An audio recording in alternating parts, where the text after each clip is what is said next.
नमस्कार मित्रों।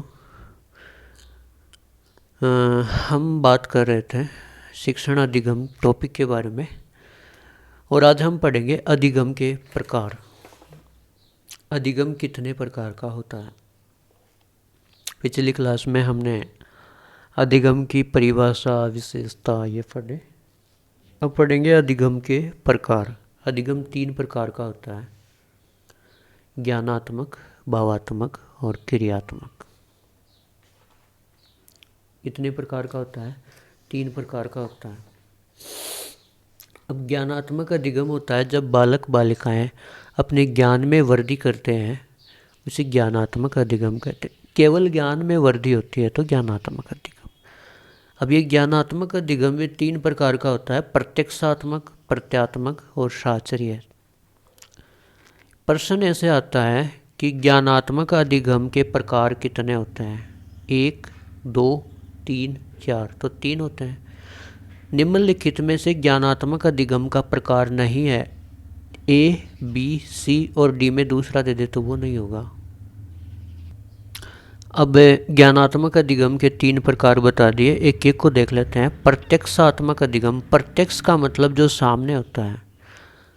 बालक बालिकाएं देख करके, सुन करके, अपने ज्ञानेंद्रियों के माध्यम से जब ज्ञान को ग्रहण करते हैं तो उसे प्रत्यक्ष अधिगम कहते हैं। प्रत्यात्मक अधिगम।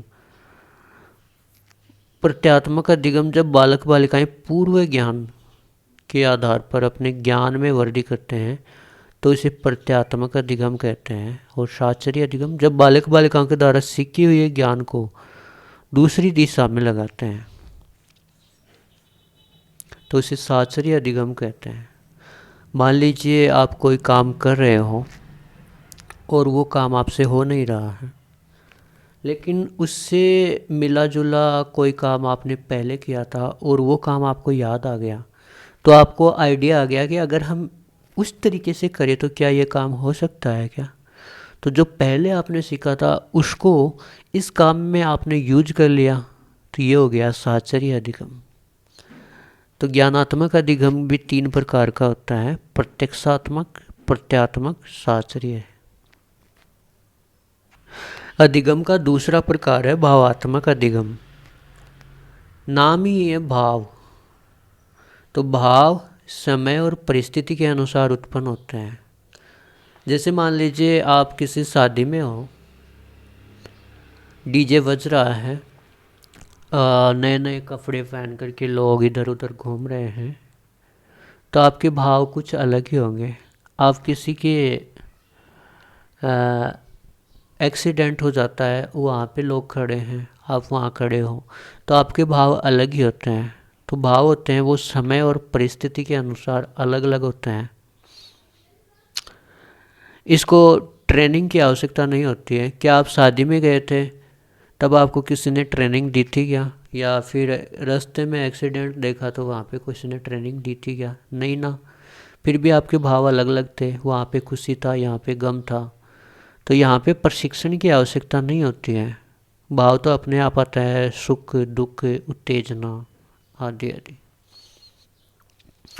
और अधिगम का जो तीसरा प्रकार है क्रियात्मक अधिगम, इसमें बालक क्रिया करके सीखता है, खुद काम करके सीखता है। और अगर कोई भी चीज़ आप खुद हाथ से करके, काम करके सीखते हो तो उसको ज़िंदगी में कभी भूलते नहीं हो। जैसे मैकेनिक, कारीगर, ये क्रियात्मक अधिगम होता है। क्रियात्मक अधिगम के 6 चरण होते हैं: शिक्षार्थी, सीखने की प्रक्रिया, अभ्यास, प्रस्तुतिकरण, शुद्धिकरण और पुनः अभ्यास। इनको तो याद करना ही पड़ेगा। आपसे पूछे कि क्रियात्मक अधिगम के कितने चरण होते हैं तो आप बताओगे 6। ऑप्शन में दे दे कि क्रियात्मक अधिगम का कौन सा चरण नहीं है। 3 तो इनमें से दे दे, एक दूसरा दे दे तो वो नहीं होगा। शिक्षार्थी, सीखने की प्रक्रिया, अभ्यास, प्रस्तुतिकरण, शुद्धिकरण, पुनः अभ्यास। अब देखो मित्रों, हम बात करते हैं कि आशुबेल के अनुसार अधिगम के प्रकार कितने होते हैं। तो 4 प्रकार होते हैं। क्वेश्चन पूछ ले कि आशुबेल के अनुसार अधिगम कितने प्रकार का होता है? 1, 2, 3, 4, तो 4 प्रकार का होता है। वो प्रकार कौन कौन से हैं? रटकर सीखना, अभिग्रहण द्वारा सीखना, अन्वेषण खोज के द्वारा सीखना, अर्थपूर्ण सीखना, समझ समझ के सीखना। रटकर सीखना, अभिग्रहण सीखना, अन्वेषण या खोज के द्वारा सीखना, अर्थपूर्ण सीखना, अर्थ को समझ के सीखना। अब देखो, जब बालक बालिकाओं के द्वारा रटकर के ज्ञान को ग्रहण किया जाता है, ये सीखने की प्रथम सीढ़ी होती है। जब कुछ भी समझ में नहीं आता है तो क्या करेगा बच्चा? रट के सीखेगा। दूसरा है अभिग्रहण के द्वारा सीखना। जब बालक बालिकाओं के द्वारा कुछ टॉपिक को रटकर और कुछ टॉपिक को समझ के ग्रहण किया जाता है तो इसे अभिग्रहण कहते हैं। कुछ को रटा, कुछ को समझा, अभिग्रहण। अन्वेषण या खोज,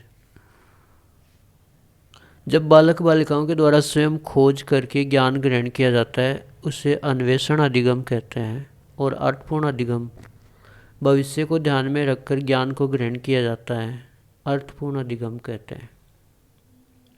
अब एक दो क्वेश्चन देख लेते हैं। देखो मित्रों, क्वेश्चन है, क्वेश्चन क्या है, टॉपिक ही है अभी तक। बीएस ब्लूम के अनुसार अधिगम के अनुक्षेत्र कितने हैं? 3, ज्ञानात्मक, संज्ञानात्मक, व्यवहारात्मक और क्रियात्मक। अब देखो, आशुबेल के अनुसार अधिगम कितने प्रकार का होता है? बताओ। 1, 2, 3, 4, 4 प्रकार का अभी अभी तो पढ़ा है। आशुबेल के अनुसार अधिगम 4 प्रकार का होता है, रटकर, अभिग्रहण करके, अन्वेषण और अर्थपूर्ण। ज्ञानात्मक अधिगम के कितने प्रकार होते हैं? 3। ज्ञानात्मक अधिगम के प्रकार हैं 3, अभी अभी पढ़ा था। प्रत्यक्षात्मक अधिगम, प्रत्यात्मक अधिगम और साहचर्य अधिगम। और क्रियात्मक अधिगम के कितने चरण हैं? 6 चरण देखे थे अभी अभी हमने। तो मित्रों, आज की क्लास में इतना ही, फिर मिलेंगे अगली क्लास में। धन्यवाद।